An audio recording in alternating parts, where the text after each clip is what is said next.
Salam sejahtera Malaysia, denyut nadi suara rakyat bergema di channel ini. Terima kasih kerana terus bersama dalam channel ini untuk mendapatkan berita terbaru setiap hari.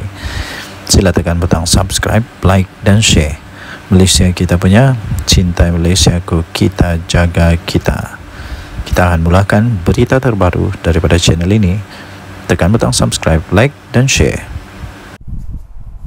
Salam sejahtera Malaysia, denyut nadi suara rakyat bergema di channel ini. Sejak sekian lama orang bertanya-tanya, betulkah UMNO akan keluar dari kerajaan ni? Betulkah kerajaan ini akan tumbang kalau UMNO keluar? Soalan itu pertama. Betulkah UMNO mau keluar dari kerajaan? Betulkah Zahid Hamidi akan bawa semua MP dia, semua menteri dia letak jawatan dan jadi pembangkang? Betulkah? Yang kedua ialah betulkah bahawa mereka akan letak jawatan semua menteri-menteri UMNO? Ingat, UMNO tidak kuat macam dulu ya. UMNO bukan macam dulu lagi. Pernah dulu, kalau anda masih ingat, saya pun masih ingat, waktu itu saya sudah cukup dewasa. Sekarang ni dah 40 lebih umur, jadi sudah cukup dewasa lah. Cukup dewasa. Waktu itu ada istilah begini. Waktu ketika UMNO masih kuat, ada istilah kata begini: apapun yang UMNO letak batu kah, letak kayu kah, letak apa sajalah diletak di mana-mana. Waktu masih kuat dulu tu, batu pun boleh menang, kayu pun boleh menang, tunggul kayu pun boleh menang. Kura-kura kalau letak jadi calon pun boleh menang dalam pilihan raya waktu itu. Tapi sekarang tidak lagi. Sehingga baru-baru ini ada juga artikel kata begini: kalau UMNO tidak bekerjasama dengan mana-mana parti, tidak bekerjasama ataupun dia bertanding secara solo untuk pilihan raya umum ke-15 nanti, menurut artikel itu kata, tidak ada harapan untuk UMNO untuk menang besar lagi. Silap-silap Zahid Hamidi boleh kalah, silap-silap Tok Matasan boleh kalah, silap-silap siapa lagi, yang besar-besar lah boleh kalah, silap-silap tumbang dan boleh pupus UMNO ni. Sebab sekarang UMNO bukan macam dulu lagi. Ya, jadi kerana itu ya tuan-tuan dan puan-puan, kalaulah UMNO keluar daripada kerajaan ini, pada pendapat saya, pertama, kerajaan tak perlu risaulah. Tidak perlu risau pun. Kalau dia keluar pun, kerajaan tetap ada majoriti muda. Kerajaan Madani ini, Datuk Seri Anwar Ibrahim, tetap ada majoriti muda dan belum tumbang. Tapi ya, dapat disahkan tidak ada lagi majoriti 2/3. Risikonya kepada Datuk Seri Anwar Ibrahim hanya satu, iaitu ketika pembentangan rang undang-undang pembekalan. Kalau tidak ada sokongan, dia mungkin terpaksa letak jawatan. Tapi untuk kata otomatik kerajaan Madani tumbang, itu tidak mungkin berlaku ya. Jadi menteri-menteri UMNO saya fikir tidak akan begitu mudah untuk meletak jawatan. Bukan mudah, lagipun ramai orang lagi berbaris menunggu. Kalau semua menteri UMNO keluar, bagus jugalah. Ada peluang untuk DAP, ada peluang untuk amanah, untuk isi tempat mereka.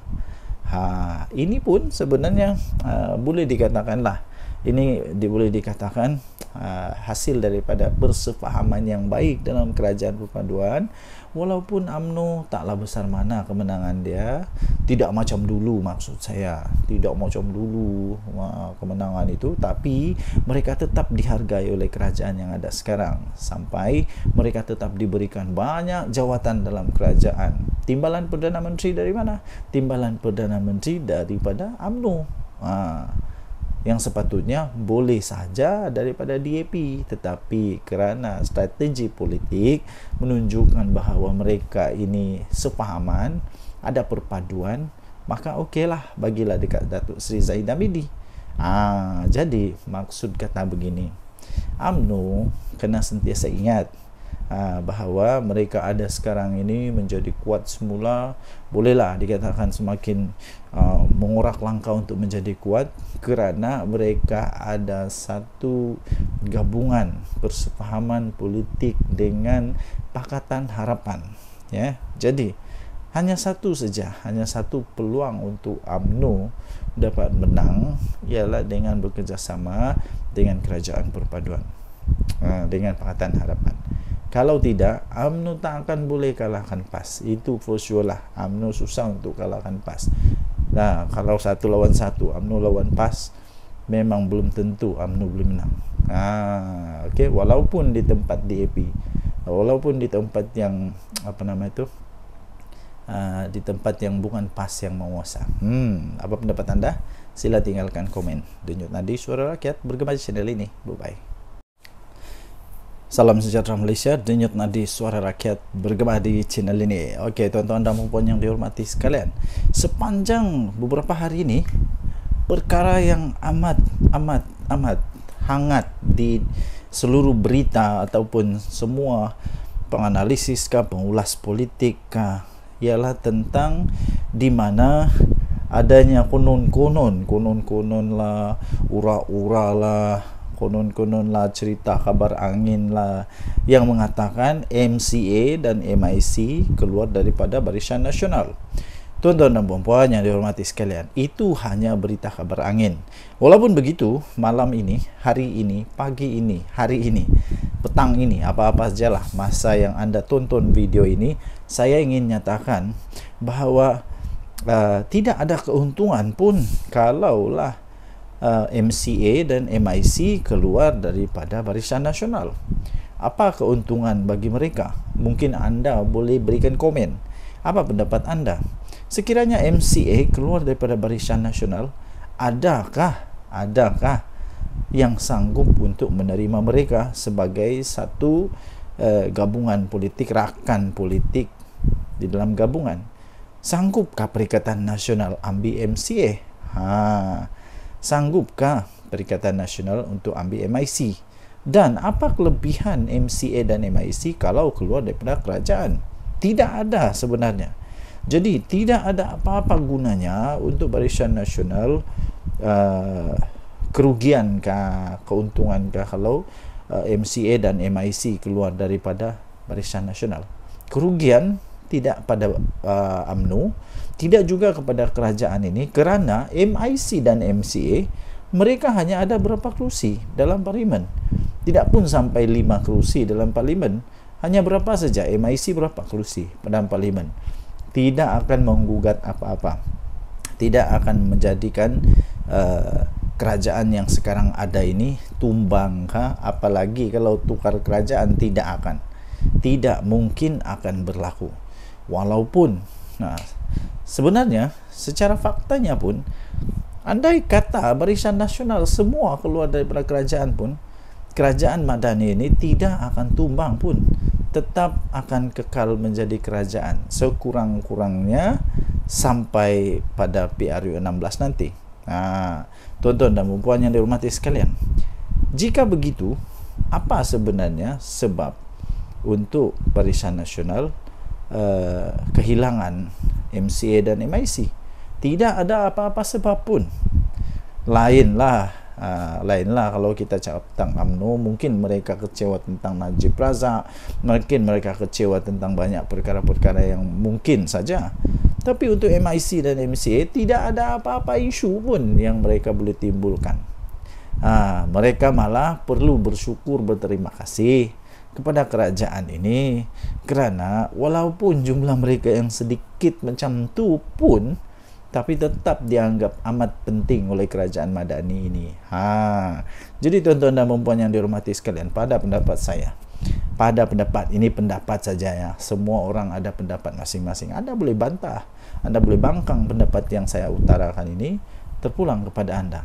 Sekiranya MIC dan MCA nak keluar, kalau pendapat saya, UMNO tak payah nak tergeh-geh pun, untuk pujuk MCA atau MIC ni. Biar pergi kat mereka lah. Mereka nak pergi bergabung dengan PAS kah, nak bergabung dengan bersatu kah, terpulanglah, mau buat penggabungan baru. Kalau sekarang ini ada Perikatan Nasional, mungkin selepas ini ada Perikatan Paling Nasional. Tak kisahlah. Yang penting pada pendapat saya, kalau mereka nak keluar, biar pergi kat depa. Biar pergi kat depa. Mungkin mereka suka untuk jadi pembangkang, dipersilakan. Tapi setakat ini semua itu hanya kabar angin. Dan kalau mereka keluar pun tiada apa-apa pun kerosakan kepada kerajaan ini. Jadi apa pendapat anda? Sila tinggalkan komen anda. Sekiranya MCA dan MIC mau keluar, apa pendapat anda? Betulkah mereka mau keluar? Mungkin anda ada sumber yang lain yang mengatakan mereka mau keluar. Tapi pada pendapat saya, tidak akanlah mereka keluar untuk setakat ini, kerana tidak ada apa-apa keuntungan pun. Dan saya fikir UMNO tidak akan tergugat pun. UMNO tidak pun rasa kecil hati kalau mereka keluar. Tinggalkan komen, tekan butang subscribe, denyut nadi Suara Rakyat bergema di channel ini. Bye-bye. Salam sejahtera Malaysia, denyut nadi Suara Rakyat bergema di channel ini. Okey, tuan-tuan dan puan yang dihormati sekalian, sepanjang beberapa hari ini, perkara yang amat hangat di seluruh berita ataupun semua penganalisis pengulas politik ialah tentang di mana adanya konon-konon lah, ura-ura lah, konon lah, cerita kabar angin lah yang mengatakan MCA dan MIC keluar daripada Barisan Nasional. Tuan-tuan dan puan yang dihormati sekalian, itu hanya berita kabar angin. Walaupun begitu, malam ini, hari ini, pagi ini, hari ini, petang ini, apa-apa sajalah masa yang anda tonton video ini, saya ingin nyatakan bahawa tidak ada keuntungan pun kalaulah MCA dan MIC keluar daripada Barisan Nasional. Apa keuntungan bagi mereka? Mungkin anda boleh berikan komen. Apa pendapat anda?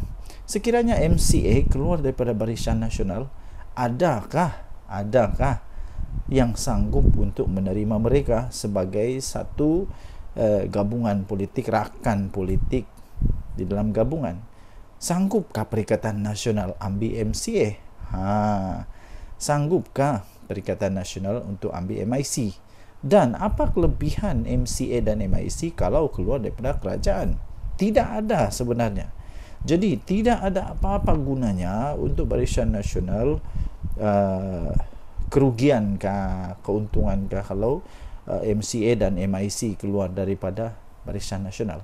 Kerugian tidak pada UMNO, tidak juga kepada kerajaan ini, kerana MIC dan MCA mereka hanya ada berapa kerusi dalam parlimen. Tidak pun sampai 5 kerusi dalam parlimen. Hanya berapa saja, MIC berapa kerusi dalam parlimen. Tidak akan menggugat apa-apa, tidak akan menjadikan kerajaan yang sekarang ada ini tumbang, apalagi kalau tukar kerajaan, tidak mungkin akan berlaku. Walaupun sebenarnya secara faktanya pun, andai kata Barisan Nasional semua keluar daripada kerajaan pun, kerajaan Madani ini tidak akan tumbang pun, tetap akan kekal menjadi kerajaan sekurang-kurangnya sampai pada PRU 16 nanti. Tuan-tuan dan puan yang dihormati sekalian, jika begitu, apa sebenarnya sebab untuk Barisan Nasional kehilangan MCA dan MIC? Tidak ada apa-apa sebab pun. Lainlah kalau kita cakap tentang UMNO, mungkin mereka kecewa tentang Najib Razak, mungkin mereka kecewa tentang banyak perkara-perkara yang mungkin saja. Tapi untuk MIC dan MCA tidak ada apa-apa isu pun yang mereka boleh timbulkan. Mereka malah perlu bersyukur, berterima kasih kepada kerajaan ini, kerana walaupun jumlah mereka yang sedikit macam tu pun, tapi tetap dianggap amat penting oleh kerajaan Madani ini. Jadi tuan-tuan dan puan yang dihormati sekalian, pada pendapat saya, pada pendapat ini, pendapat saja ya, semua orang ada pendapat masing-masing. Anda boleh bantah, Anda boleh bangkang pendapat yang saya utarakan ini, terpulang kepada anda. Sekiranya MIC dan MCA nak keluar, kalau pendapat saya, UMNO tak payah nak tergeh-hege pun, UMNO tak payah nak tergeh-hege pun untuk pujuk MCA atau MIC ni. Biar pergi kat mereka lah. Mereka nak pergi bergabung dengan PAS kah, nak bergabung dengan Bersatu kah, terpulang lah. Mau buat pergabungan baru. Kalau sekarang ini ada Perikatan Nasional, mungkin selepas ini ada Perikatan Paling Nasional. Tak kisahlah. Yang penting pada pendapat saya, kalau mereka nak keluar, biar pergi kat mereka. Biar pergi kat mereka. Mungkin mereka suka untuk jadi pembangkang, dipersilakan. Tapi setakat ini semua itu hanya kabar angin. Dan kalau mereka keluar pun tiada apa-apa pun kerosakan kepada kerajaan ini. Jadi apa pendapat anda? Sila tinggalkan komen anda. Sekiranya MCA dan MIC mau keluar, apa pendapat anda? Betulkah mereka mau keluar? Mungkin anda ada sumber yang lain yang mengatakan mereka mau keluar. Tapi pada pendapat saya, tidak akanlah mereka keluar untuk setakat ini, kerana tidak ada apa-apa keuntungan pun. Dan saya fikir UMNO tidak akan tergugat pun. UMNO tidak pun rasa kecil hati kalau mereka keluar. Tinggalkan komen, tekan butang subscribe, denyut nadi Suara Rakyat bergema di channel ini. Bye bye.